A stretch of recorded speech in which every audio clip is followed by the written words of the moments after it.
नमस्ते दोस्तों, आपका स्वागत है मेरे YouTube चैनल सिद्धार्थ स्टोरीज पर। और आज आपके लिए एक छोटी सी मगर दिल को छू जाने वाली कहानी लेकर आया हूं। मां का कर्ज, एक भावुक कहानी। एक व्यक्ति की कहानी जिसका नाम अनुज था, जो अब बड़ा अधिकारी बन चुका था। उसके घर में सब कुछ था, दौलत, शोहरत और खुशियां। लेकिन हमेशा उसके मन में अपने मां के प्रति बहुत चिंता रहती थी। उसकी मां की कमर झुकी हुई रहती थी और थोड़ा लंगड़ा कर चलती थी। उसकी पत्नी को यह बात बहुत खटकती थी। वह सोचती थी कि मेरी सासू मां कितनी बूढ़ी हो चुकी है और उनका झुका हुआ शरीर उसे अच्छा नहीं लगता था। सासू मां के सामने उसे शर्मिंदगी महसूस होती थी। अनुज का बेटा भी अपनी दादी से चिढ़ता था। जब अनुज के दोस्त घर आते, मां अक्सर लिविंग रूम में आ जाती और ये देख उनके दोस्त आपस में फुसफुसाते और हंसने लगते थे। ये बात अनुज के बेटे और पत्नी को बहुत बुरी लगती थी। मां बिना देखे कहीं भी चली जाती है। धीरे धीरे वे दोनों मां को नजरअंदाज करने लगे। उनके साथ अच्छा व्यवहार नहीं करते थे। अनुज सब देखता था, समझता था, पर कुछ कह नहीं पाता था। डर लगता था कि घर में झगड़ा शुरू हो जाएगा। घर में कभी न कभी झगड़ा होता ही रहता था। एक दिन अनुज की मां तानों से परेशान होकर बोली, बेटा मुझे गांव छोड़ दो, मैं तेरे मामा के पास रह लूंगी, वहां कोई तो देखभाल कर ही लेगा। मेरी पत्नी ने भी तुरंत हामी भर दी और अनुज से कहा कि हाँ, माँ जी को गांव छोड़ आओ, यहां उनका मन भी नहीं लगता। अनुज का मन भारी था और रोज दिन के कलेश से परेशान होकर मजबूरी में मां को गांव छोड़ने को निकल पड़ा।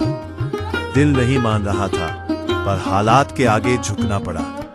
फिर अनुज घर लौट आया। कुछ समय बाद अनुज के चाचा जी, जो अमेरिका में डॉक्टर हैं, छुट्टियों में अनुज से मिलने आए। उन्होंने पूछा, भाभी कहाँ है? अनुज की पत्नी ने कहा, मां गांव चली गई है। चाचा जी ने कहा, चलो सभी उनसे मिलकर आते हैं। सभी एक कार में सवार होकर गांव पहुंचे।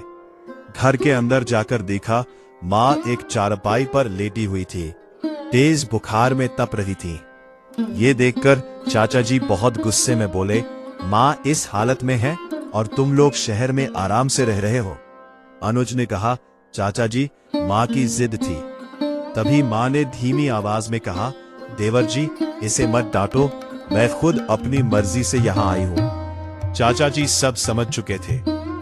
वे गुस्से से बोले, तुम्हें पता भी है तुम्हारी मां ने तुम्हारे लिए क्या क्या सहा है? जब तुम 2 साल के थे, तुम्हें कार हादसे से बचाने की वजह से तुम्हारी मां का एक्सीडेंट हो गया था और उनकी कमर की हड्डी टूट गई थी। वो अस्पताल में कई दिनों तक भर्ती थी और वो तुम्हारे लिए मौत से लड़ रही थी, जिस कारण वो आज तक भी अच्छे से चल नहीं पाती है। अनुज ये सुन हैरान हो गया। फिर चाचा जी ने कहा, आज तुम जो मेरे सामने जो सही सलामत खड़े दिखाई दे रहे हो, वो सब तुम्हारी मां की वजह से है। अनुज के आंखों से आंसू बहने लगे। उसकी पत्नी भी रो रही थी। चाचा जी बोले, भाभी मैं आपको अपने साथ अमेरिका ले जाऊंगा, इन लोगों के साथ रहना सही नहीं है।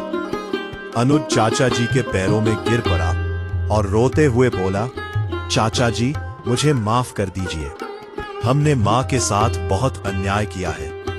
अब हमें उनकी सेवा करके अपने पाप का प्रायश्चित करने दीजिए। दोस्तों, ये एक छोटी सी कहानी है, लेकिन इसका संदेश बहुत बड़ा है।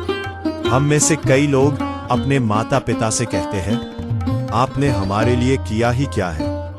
ये कहने से पहले 1000 बार सोचिए, क्योंकि माता पिता ने वो सब सहा होता है जिसकी वजह से हम आज मुस्कुरा रहे हैं।